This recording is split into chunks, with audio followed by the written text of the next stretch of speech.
வணக்கம் நண்பர்களே! இன்னைக்கு உங்களுக்காக ஒரு புதிய கதையோட தான் வந்திருக்கேன். இந்த கதை கண்டிப்பாக இன்ட்ரஸ்டிங்கா இருக்கும். இது நடந்த ஒரு உண்மை சம்பவ கதை தான். ஆனா, கதைக்குள்ள போறதுக்கு முன்னாடி இன்ட்ரஸ்டிங்கா இருக்கும்னு சொன்னாலும், அதோட டைட்டில் தெரிஞ்சா தான் லாஸ்ட் வரைக்கும் இருக்கலாமா? இருக்க வேணாமான்றது தோணும். சரி வாங்க, வீடியோட டைட்டில் என்னன்னு கேட்டா, நானும் எங்க வீட்டுக்கு டெய்லி 2 மணி நேரம் சொல்லி தர டீச்சரும் சேர்ந்து என்ன பண்ணோன்ற ஒரு உண்மை சம்பவ கதை தான்.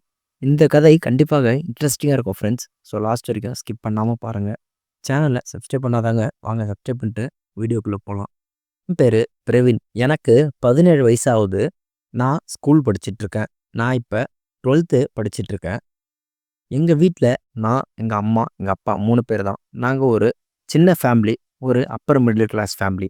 ரொம்ப சந்தோஷமான வாழ்க்கை தான் வாழ்ந்துட்டு வந்துட்டுருக்கோம். பொதுவா மேத்ஸ்னா கொஞ்சம் வீக்கு. அதன் காரணமாக ஒரு மேத்ஸ் டீச்சர எங்க வீட்டுக்கு வர வச்சு, எனக்கு சொல்லிக் குடுக்க வைக்கணுன்றது தான் எங்க அப்பாவோட ஆசை. ஏன்னா, எங்க அப்பா மேத்ஸ்ல 100க்கு 100 வாங்கினவரு. 10த்லயும், 12த்லயும்.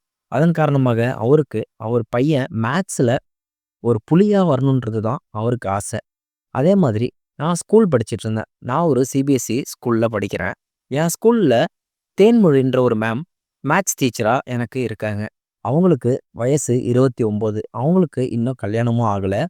அவங்க சப்ஜெக்ட்ல தான் வீக்கா இருக்கேன். ஆனா, அவங்க சொல்லி தர்றது எனக்கு கொஞ்சம் புரியுது. அதன் காரணமாக நான் வீட்ல வந்து எங்க அப்பாட்ட சொன்னேன். "அப்பா இந்த மாரிப்பா எனக்கு தேன்மொழின்னு ஒரு மேம் இருக்காங்க. அவங்க எனக்கு மேத்ஸ் டீச்சரா தான் இருக்காங்க. அவங்க சொல்லி தர்றது எனக்கு கொஞ்சம் கொஞ்சம் புரியுது. ஆனா, அவங்க வீட்டுக்குலாம் வந்து பாடம் சொல்லி தர மாட்டாங்க." அப்படின்ற மாரி சொன்னேன். ஆனா, எங்க அப்பா என்ன சொன்னாருன்னா, "அதெல்லாம் கண்டிப்பா சொல்லி தருவாங்க. ஏன்னா, அவங்களுக்கு இன்னும் கல்யாணமும் ஆகல. அவங்க வீட்ல சும்மா தான் இருக்காங்க. அதற்கு பதிலா அந்த நேரத்தையும் அவங்க சம்பாரிச்சுக்கிறதுக்கு ஒரு நேரமா பயன்படுத்திப்பாங்க. நம்ம ஃபர்ஸ்ட்டு கேட்டு பார்ப்போம். அவங்க முடியாதுன்னு சொன்னா, நம்ம அடுத்ததா ஒரு டிசிஷன் எடுத்துப்போம்ன்னு எங்க அப்பா சொன்னாரு. சரி, அதுக்கப்புறம் 2, 3 நாள் கவனிச்சு பார்த்தோம். அவங்க வீட்டுக்கு அப்புறம் போய் ஏதாவது டியூஷன் நடத்துறாங்களா? யாருக்காவது சொல்லி தராங்களான்னு. அப்புறம் தான் எங்களுக்கு தெரிஞ்சது, அவங்க யாருக்கும் சொல்லியும் தரல. யாருக்கும் டியூஷனும் நடத்தல அப்டின்ட்டு. அதுக்கப்புறம் எங்க அப்பாவும் நானும் ஒரு நாள் ஸ்கூல்ல எங்க மேம கீழ நீங்க கொஞ்சம் வாங்க அப்படின்னு சொல்லி, கொஞ்ச நேரம் உங்ககிட்ட தனியா பேசணும்னு சொல்லி பேசுனோம்.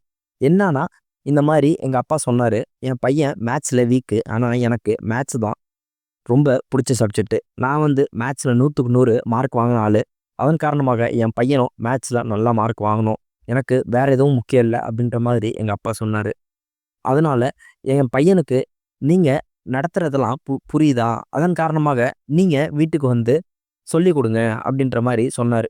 ஒண்ணு நீங்க எங்க வீட்டுக்கு வரலாம். அல்லது நான் அதாவது என் பையன உங்க வீட்டுக்கு அனுப்பி நான் படிக்க வைக்கிறேன். நீங்க எவ்வளோ ஃபீஸ் சொன்னாலும் எனக்கு பிரச்சனை இல்ல அப்படின்ட்டு எங்க அப்பா சொன்னாரு. அவங்க இல்ல சார் அதெல்லாம் வாய்ப்பில்ல. எனக்கு வீட்ல போனா நெறைய வேலைகள் இருக்கும். உங்க பையன வந்து என்னால அந்த அளவுக்கு ஸ்பெசிஃபையா பார்த்துக்க முடியாது சார். நாளைக்கு மார்க் வரலன்னா உங்களுக்கும் எனக்கும் மனசு வருத்தாயிரும். உங்க பையனோட லெவல் உங்களுக்கே தெரியும். ஏன்னா உங்க பையன் எல்லாத்துலயும் ஓகே. மேத்ஸ்ல உங்க பையன் வீக்கு. அதனால உங்க பையனுக்கு மேத்ஸ் சொல்லி தர்றது எனக்கு கொஞ்சம் கஷ்டம் சார்ன்னு சொல்ட்டாங்க. சரி அதுக்கப்புறம் நான் வீட்டுக்கு போயிட்டேன். நானும் எங்க அப்பாவும். வீட்டுக்கு போனதுலேருந்தே எனக்கும் எங்க அப்பாவுக்கும் பயங்கரமான சண்டை. "ஏன் நீ மார்க் கம்மி? ஏன் உனக்கு மேத்ஸ் வரல? நீ என் பையன் தானேன்ட்டு" எங்க அப்பா ரொம்ப சண்டை போட்டாரு. அந்த விரக்தியில நான் அடுத்த நாள் வந்து மேம்ட்ட சொல்ட்டேன். "மேம் உங்களால தான் என் வீட்ல அவ்ளோ பிரச்சனை. ஒண்ணு என்ன பத்தி முடியாதுன்னு சொல்லியிருக்கலாம். உங்க பையனுக்கு மேத்ஸே வராதுன்னு சொன்னீங்களே! எப்படி இது?" அப்படின்னு சொல்லி அழுதுகிட்டே பேசினேன். அப்ப அவங்க சொன்னாங்க, "சாரிடா நான் இந்த மாரி சொல்லியிருக்க கூடாது பிரவீன். அதனால நான் வந்து இதற்காகவே உனக்கு கிளாஸ் நடத்துறேன்" அப்படின்னு சொன்னாங்க. சரி ஃபர்ஸ்ட்டு அவங்க வீட்ல தான் நாங்க கிளாஸு படிக்க போனேன். அதாவது நாங்கன்னா நான் மட்டும் தான். தெரியாம நாங்கன்னு சொல்லிட்டேன். ஃபர்ஸ்ட்டு அவங்க கிட்ட நாங்க பேசிட்டோம். எத்தன மணிக்கு வரணும்? என்ன ஏதுன்னு. எனக்கு ஸ்கூலு 4:30 மணிக்கு முடியும். நான் வீட்டுக்கு 5:30 மணிக்கு தான் போவேன். 7 மணிக்கு அவங்க வீட்ல டியூஷன் நடத்த ஆரம்பிச்சுருவாங்க. அவங்க வீட்ல யாருமே இல்ல. அவங்க தனியா தான் இருக்காங்க. அதன் காரணமாக நான் பொதுவா அவங்க வீட்டுக்கு கரெக்ட்டா 7 மணிக்கு ஷார்ப்பா போயிருவேன். 9 மணி வரைக்கும் டியூஷன் நடக்கும். ஃபர்ஸ்ட்டு போம்போது என்கிட்ட அவங்க நல்லா தான் பேசிட்டு இருந்தாங்க. நல்லா தான் பழகுனாங்க. எப்பயும் போல ஒரு டிஸ்டன்ஸ மெயின்டெயின் பண்ணி தான் ஃபர்ஸ்ட்டு பழகிட்டு இருந்தாங்க. ஆனா, அதுக்கப்புறம் அவங்க வீட்ல யாரும் இல்லாத காரணத்தினால, என் கூட கொஞ்சம் ஒரு நல்ல இதுவா பழக ஆரம்பிச்சாங்க. நான் சொல்றது உங்களுக்கே புரியும். ஏன்னா, இதுக்கு மேல YouTubeல எதாவது பேச முடியல. அதன் காரணமா தான் சொல்றேன். அவங்க வந்து என்கிட்ட பழகுனதுக்கும், இப்ப பழகுறதுக்கும் நெறையவே வித்தியாசம் இருக்கு. இன்னொன்னு எனக்கும் 17 வயசு ஆகுது. அவங்களுக்கும் 29 வயசு ஆகுது. அவங்களுக்கும் கல்யாணம் பண்ணிக்கிற ஒரு வயசு. எனக்கும் அந்த விஷயங்கள்லாம் தோன்ற ஒரு வயசு இது. அதன் காரணமாக அவங்க என்கிட்ட நார்மலா நடந்துக்கிட்டாலும், நான் வந்து ரொம்ப எக்ஸ்ட்ரீமா யோசிச்சு, அவங்க இப்படி நம்மகிட்ட இதுக்காக தான் நடக்குறாங்களோ அப்படின்ற மாரி யோசிக்க ஆரம்பிச்சுட்டேன். இது மாரி தான் எங்களோட டியூஷன் வாழ்க்கை என்பது போயிட்டுருந்தது. நான் ஒரு 2, 3 நாள் பார்த்தேன். அவங்க கிட்ட நான் அதுக்கப்புறம் சொன்னேன். இந்த மாரி மேம் எனக்கு உங்கள இது மாரி தோணுது.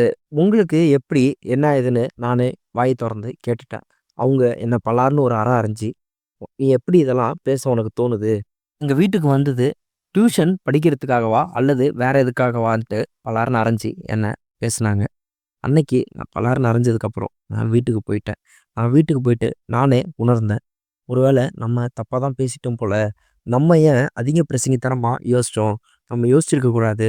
அவங்க இப்ப நம்மள என்ன நெனப்பாங்க? நம்ம அப்பா கிட்ட சொன்னா, நம்ம வீட்ல எவ்வளோ பெரிய பிரச்சனையாவும், நம்ம அப்பா நம்மள கொன்னே போட்டுருவாருன்ட்டு ஒரு பயத்துல நான் அன்னைக்கு உட்காந்துருந்தேன்.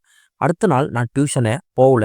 ஆனா அன்னைக்கு எங்க வீட்டுக்கு அவங்க ஃபோன் பண்ணியிருக்காங்க. அவங்க ஃபோன் பண்ணும்போது எனக்கு பயங்கர பயமா இருந்தது.